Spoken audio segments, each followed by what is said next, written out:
yet they still enjoy the same great service, whether at a branch, online, or by phone 24 hours a day. Which means saving, borrowing, and investing to reach goals is now easier than ever. Strengthen members. Don't you belong here? Join at any branch or visit alaskausa.org. This is CNN, the most trusted name in news. There's more breaking news from President Trump's speech in Ohio today. The president told the crowd he may hold up a new trade deal with South Korea, calling it a very strong card for his upcoming negotiations with North Korea. While no date is set for the president's meeting with Kim Jong-un, in the wake of Kim's visit to China this week, South Korea just announced that its president will meet the North Korean leader for the first time on April 27th. CNN's Brian Todd has more now on Kim Jong-un's extraordinary visit to China. Brian, what are you learning? Well, tonight we're getting more clues about this critical meeting in Beijing from reams of new footage that have been released. We've been combing through the video with analysts, consulting with intelligence officials, and with a body language expert to get new information on the dynamic between Kim Jong-un and the ally that he's had so much tension with in recent years. Trumpeting and fanfare announced the arrival of Kim Jong-un and his wife, Ri Sol-ju, in Beijing. They greet Chinese President Xi Jinping and his wife, a quick but courteous exchange with seemingly little chat.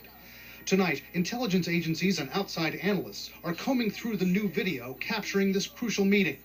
The two leaders have at least one wooden-looking handshake, which a body language expert says is telling. If we look closely, though, with President Xi, on the right side of his face is pulled up and in. This is contempt. Contempt is this little smirk. It's moral superiority. At some moments, the video shows Kim and Xi walking and chatting casually, leaning in as they sit and talk, making easy eye contact. But at other times, they stand or walk stiffly next to each other, not talking or making eye contact. A stark contrast to when Kim met with top South Korean officials in Pyongyang a few weeks ago, looking more confident, holding handshakes longer, chatting, even walking with more of a strut. At one moment, Xi does not take notes while Kim speaks. Kim takes notes when Xi speaks. Does he look like a little school kid that got in trouble? So he's taking notes, like, because he got in trouble from the principal? Or is he being disrespectful and shutting him down? President Xi, we don't know what the catalyst is. All we know, it's a change in his baseline. And in one handshake, Kim clasps Xi's right arm, while Xi pats Kim's hand.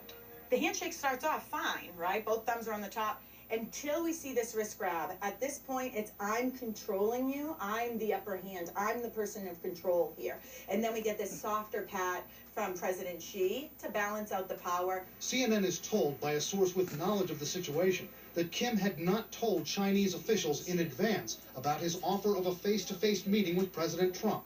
Analysts say this likely would have angered the Chinese leader, and that Kim may well have traveled to Beijing to mollify him. President Xi does not particularly like Kim Jong-un. I don't think it's a surprise, but he probably saw some opportunity here that his improved relations with Kim Jong-un will open some new leverage for China to have over the situation on the Korean Peninsula. And despite the apparent tension between Kim and President Xi, analysts believe China has given Kim a real boost this week, giving him leverage against President Trump if and when they meet.